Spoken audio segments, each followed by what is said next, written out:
Hello students, to the point G K academy के YouTube channel में आपका स्वागत है।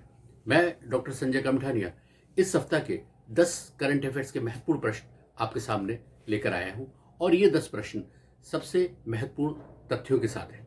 तो इस बार के जो प्रश्न है वो इस प्रकार है।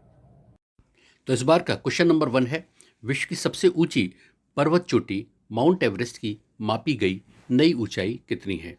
ऑप्शन इस प्रकार है। Option A 8848.86 metre, B 8856.48 metre, option C 8870.90 metre और ऑप्शन डी 8880.88 मीटर। और इसका सही जो आंसर है वो है option A 8848.86 metre. Mount Everest की जो सबसे पहले ऊंचाई मापी थी वो British surveyor general sir George Everest के नेतृत्व में मापी गई थी और उन्हीं के नाम पर इसका नाम माउंट एवरेस्ट रखा गया है।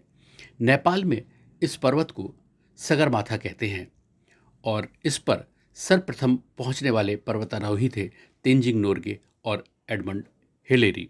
एक तथ्य और भी है कि इस बार का जो सर्वे कार्य कराया गया है वो नेपाल और चीन ने संयुक्त रूप से कराया है, और जबकि इससे पूर्व में इसकी जो पहले मापी गई ऊंचाई थी 8848 मीटर की ऊंचाई भारत द्वारा 1954 में मापी गई थी। Question number 2, Bharat Australia T20 cricket श्रृंखला में किस खिलाड़ी को मैन ऑफ द सीरीज घोषित किया गया है? Option A Steve Smith, option B Hardik Pandya, option C David Warner और ऑप्शन डी विराट कोहली। और इसका जो सही आंसर है वो है ऑप्शन बी हार्दिक पांड्या। भारतीय टीम के ऑलराउंडर हार्दिक पांड्या को अभी T20 सीरीज में मैन ऑफ द सीरीज घोषित किया गया है और ये श्रृंखला भारत ने 2-1 से जीती है। इससे पहले जो वनडे इंटरनेशनल की जो श्रृंखला थी वो ऑस्ट्रेलिया ने 2-1 से जीती है। अब क्वेश्चन नंबर 3, निम्नलिखित में से किसे विश्व स्वास्थ्य संगठन WHO ने अपना पहला मुख्य कार्यकारी अधिकारी CEO नियुक्त किया है? ऑप्शंस हैं ए राहुल तेवतिया, बी अभिनव नडार, ऑप्शन सी अमित त्रिखा और ऑप्शन डी अनिल सोनी। और जो सही उत्तर है वो है ऑप्शन डी अनिल सोनी। भारतीय मूल के अनिल सोनी 1 जनवरी 2021 से WHO के पहले CEO का पदभार संभालेंगे और जो WHO है उसकी स्थापना 7 अप्रैल 1948 को हुई थी और इसका जो मुख्यालय है वो जिनेवा स्विट्जरलैंड में है। WHO स्वास्थ्य सेवाओं के लिए संयुक्त राष्ट्र यूनाइटेड नेशंस की एक एजेंसी है। अब क्वेश्चन नंबर 4, निम्न में से किसको पेरिस ओलंपिक 2024 में शामिल किया गया है? Option A surfing, option B break dance, option C skateboarding एवं स्पोर्ट्स क्लाइंबिंग और ऑप्शन डी उपयुक्त सभी। और इसका जो सही उत्तर है वो है ऑप्शन डी उपयुक्त सभी। पेरिस 2024 के ओलंपिक में इन सभी को सम्मिलित किया गया है और अब पेरिस ओलंपिक में 329 स्पर्धाएं होंगी। ये घोषणा IOC अंतर्राष्ट्रीय ओलंपिक समिति ने की है और उसके वर्तमान में अध्यक्ष हैं थॉमस बाख। अब क्वेश्चन नंबर 5, 8 दिसंबर 2020 को कोरोना का टीका वैक्सीन विश्व में सबसे पहले निम्न में से किसे लगाया गया है? Option A Belinda Merkel, option B Margaret Keenan Maggie, option C Barbara Shield और ऑप्शन डी टीना जैक्सन। और जो सही आंसर है वो है option B Margaret Keenan Maggie. Margaret Keenan Maggie को फाइजर और बायोएनटेक द्वारा संयुक्त रूप से बनाए गए टीके को समय पहले लगाया गया है। इसके अलावा डॉक्टर हरि शुक्ला और रंजन शुक्ला को कोरोना वैक्सीन लगवाने वाले पहले कपिल मतलब युगल दंपत्ति बनने का मौका मिला है। अब नेक्स्ट क्वेश्चन नंबर 6, निम्न में से किसे रविंद्रनाथ टैगोर साहित्य पुरस्कार से सम्मानित किया गया है? ऑप्शंस हैं option A Avantika Puri, option B Anirudh Katare, option C Rajkamal Jha और ऑप्शन डी मंजरी शुक्ला। और इसका जो सही उत्तर है वो है ऑप्शन सी राजकमल झा। राजकमल झा को यह पुरस्कार उनके novel the city and the sea के लिए दिया गया है। यह नॉवेल दिसंबर 2012 में निर्भया दुष्कर्म एवं हत्या की घटना पर आधारित है और इस पुरस्कार की जो राशि है वो $5,000 है। Next question, question number 7। 9 दिसंबर 2020 को भारत के किस क्रिकेटर ने खेल के सभी प्रारूपों से संन्यास लेने की घोषणा की है? ऑप्शंस हैं ए मोहम्मद कैफ, बी अजीत अगरकर, सी पार्थिव पटेल और डी जहीर खान। और जो सही उत्तर है वो है ऑप्शन सी पार्थिव पटेल।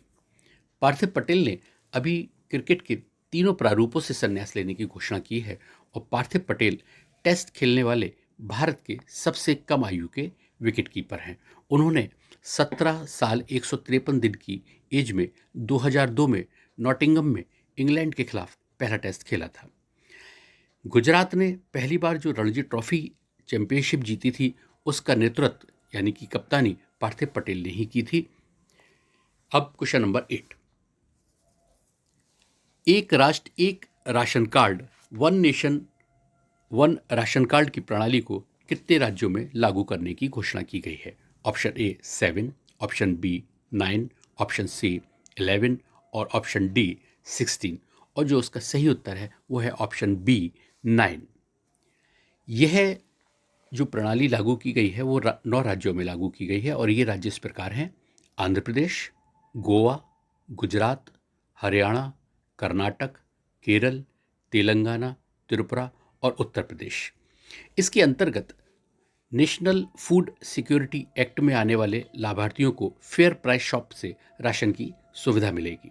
जो NFSA है मतलब राष्ट्रीय खाद्य सुरक्षा कानून है वो 10 सितंबर 2003 से लागू किया गया था।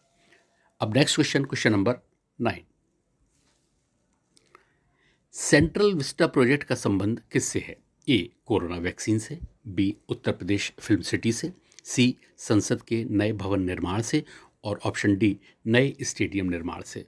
और इसका जो सही उत्तर है वो है ऑप्शन सी संसद के नए भवन निर्माण से। 10 दिसंबर 2020 को नए संसद भवन की आधारशिला रखी गई है और इसमें संसद के नए भवन और अन्य निर्माण जैसे केंद्रीय सचिवालय, उपराष्ट्रपति एवं प्रधानमंत्री निवास के नवनिर्माण को किया जाएगा। यह जो प्रोजेक्ट है वो वर्ष 2022 तक पूर्ण करने का प्रस्ताव है और जो वर्तमान में संसद है उसकी आधारशिला 12 फरवरी 1921 को ड्यूक ऑफ कनाट ने रखी थी और इसकी डिज़ाइन एडविन लुटियन और हर्बर्ट बेकर ने की थी। अब नेक्स्ट क्वेश्चन, क्वेश्चन नंबर 10। निम्न में से किसे प्रतिष्ठित टाइम पत्रिका ने 2020 पर्सन ऑफ द ईयर चुना है? ए जो बाइडन, ऑप्शन बी कमला हैरिस, ऑप्शन सी ए तथा बी दोनों और ऑप्शन डी एलन मस्क। और इसका जो सही आंसर है वो है ऑप्शन सी ए तथा बी दोनों। अमेरिका के नवनिर्वाचित राष्ट्रपति जो बाइडेन और उपराष्ट्रपति कमला हैरिस को 2020 पर्सन ऑफ द ईयर चुना गया है और ये लोग अपनी जो पदभार है वो 20 जनवरी 2021 को ग्रहण करेंगे। एक बार एक तथ्य महत्वपूर्ण ये भी है कि जो टाइम मैगजीन है वो 1927 से प्रतिवर्ष पर्सन ऑफ द ईयर का सम्मान देती आ रही है।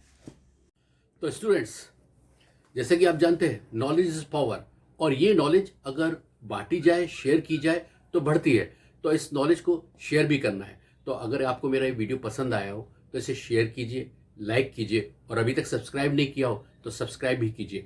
Keep watching and best of luck.